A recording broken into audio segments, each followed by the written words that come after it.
நண்பர்களை நீங்கள் பார்த்து கொண்டு இருப்பது உங்கள் கல்சிக்காரி சரி வாங்க வீடியோக்குள்ள போய் என்ன நடக்க போகுது அப்படின்னு சொல்லிட்டு பார்த்தீங்கன்னா பிரச்சனைனா வரதான் வரும். அந்த பிரச்சனை எப்படி சமாளிக்கிறோம் அப்படின்றதான் இங்கே முக்கியமான ஒரு விஷயமா இருக்குது. அதுதாங்க நம்ம மல்லி செய்கிறாங்க.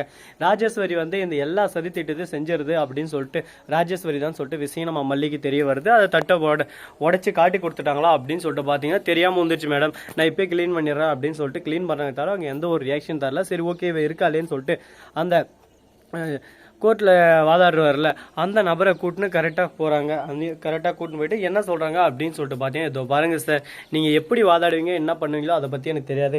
ஏன் தம்பி 2 வருஷம் 3 வருஷத்துக்கு வெளியே வரக்கூடாது, அவன் வர்றதுக்குள்ளே இந்த சொத்து எல்லாமே என் பேருக்கு நான் மாற்றணும் அப்படின்னு சொல்லிட்டு பேசின்னு இருக்காங்க. எல்லா விஷயத்தையும் அறிஞ்சும் அறியாமையும் தெரிஞ்சும் தெரியாமையும் காட்டிக்கிறாங்க நம்ம மல்லி. ஏன் எதனால் அப்படின்னு சொல்லிட்டு பார்த்தீங்கன்னா இந்த விஷயத்தை நம்ம தெரிஞ்ச மாதிரி காட்டிங்கன்னா அடுத்த செகண்டே நம்மளை விஜயை பார்க்க விட மாட்டாங்க, விஜய்கிட்ட எந்த உண்மையும் சொல்லவும் முடியாது அப்படின்னு சொல்லிட்டு மல்லி ஒரு பக்கம் ரொம்பவே உஷாராக இருக்காங்க.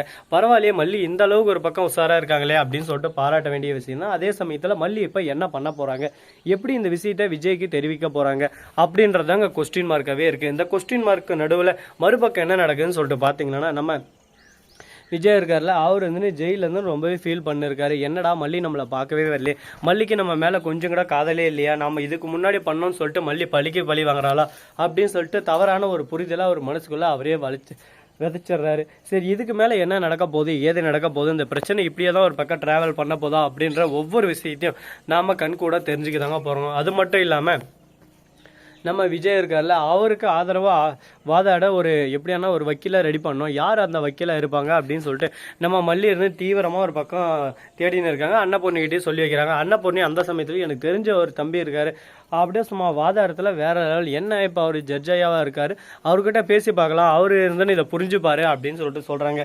சரி ஓகே யார் அப்படின்னு சொல்லிட்டு கேட்குறாங்க. அவர் தாங்க நம்ம ரோஜா சீரியலில் ஹீரோவாக இருந்த அர்ஜுன். அவர் வந்து கரெக்டாக ஒரு 20 வருஷ காலமாக ஜட்ஜு வந்துட்டார் இப்போதைக்கு. சரி இதுக்கு மேலே அவரும் ரிட்டையர் ஆக வேண்டிய டைம் தான். இந்த சமயத்தில் கரெக்டாக அந்த விஷயத்த சொல்கிறாங்க. இதை சொன்னதும் சரி ஓகே நான் வந்து இதில் கலந்துக்கிறேன், நான் வந்து எப்படியாவது காப்பாற்றுறேன் அப்படின்னு சொல்லிட்டு வாக்குறுதி கொடுக்குறாங்க. எதுக்காக அந்த வாக்குறுதி அப்படின்னு சொல்லிட்டு பார்த்தீங்கன்னா நம்ம விஜய்க்காக தான்.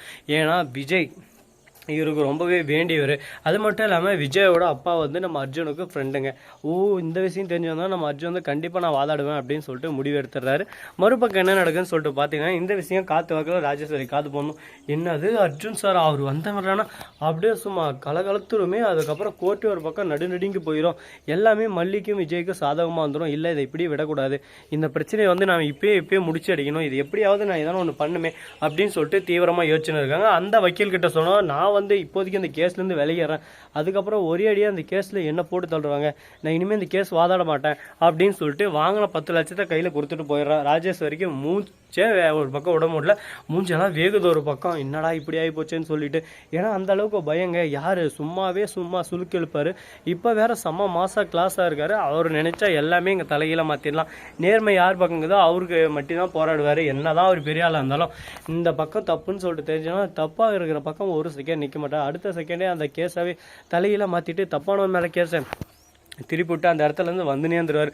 அந்த அளவுக்கு ஒரு பக்கம் நல்ல மனசுனா பார்த்துக்கங்களேன். சரி இவ்வளோ நல்லது நடந்துன்னு இருந்தாலும் மறுபக்கம் என்ன நடக்குதுன்னு சொல்லிட்டு பார்த்தீங்கன்னா நம்ம விஜய் இருக்கார்ல, அவர் வந்து முடிஞ்ச வரைக்கும் அவரால் முடிஞ்ச அளவுக்கு எஃபெக்டாக போடுறாரு. எதுக்காக அப்படின்னு சொல்லிட்டு பார்த்தீங்கன்னா நம்ம மல்லிக்கிட்ட பேச ட்ரை பண்ண கரெக்டாக போலீஸ் ஸ்டேஷனில் எல்லாருக்கிட்டே ஒரு பக்கம் ரெஃபர் பண்ணுறாங்க. சரி ஓகே அப்படின்னு சொல்லிட்டு சான்ஸ் கிடைக்கிது. உடனே மல்லி இருந்துன்னு பேசுகிறாங்க.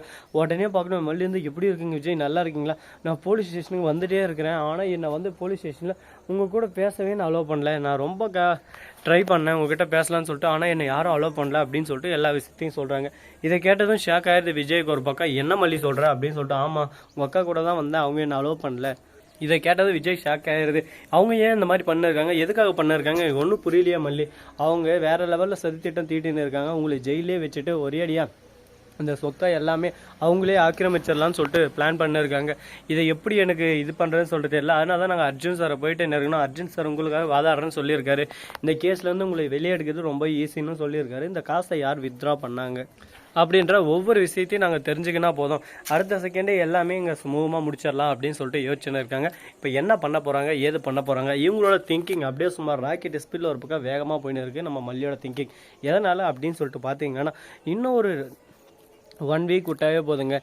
விஜயோட கம்பெனி எல்லாமே ஒரு பக்கம் திவால் ஆயிரும். அதுக்கப்புறம் விஜயால் ஒன்றுமே பண்ண முடியாது. வெளியே வந்தாலும் அதுக்குள்ளே விஜய் எடுத்து இந்த பிரச்சனையெல்லாம் சுமூகமாக முடித்து எல்லாத்துக்கும் ஒரு தீர்வை கொடுக்கணும்னு சொல்லிட்டு ரொம்பவே ஆர்வமாக காத்துன்னு இருக்காரு. இந்த விஷயம் நடக்குமா நடக்காதா, என்ன நடக்க போகுது, ஏது நடக்க போகுது அப்படின்ற ஒவ்வொரு விஷயத்தையும் உடனுக்குடன் அப்டேட் செய்ய உங்களுக்காக காத்துன்னு இருப்பது உங்கள் கௌசிகா ரிவ்யூ. சரி, இது போன்ற யூஸ்ஃபுல்லான வீடியோ நீங்கள் தொடர்ந்து பார்க்க மறக்காமல் நம்ம சேனலை சப்ஸ்கிரைப் பண்ண நண்பர்கள் சப்ஸ்கிரைப் பண்ணுங்கள், லைக் பண்ணுங்கள், ஷேர் பண்ணுங்கள், டிண்டிங் பெல்லை தட்டி விட்டு போங்க.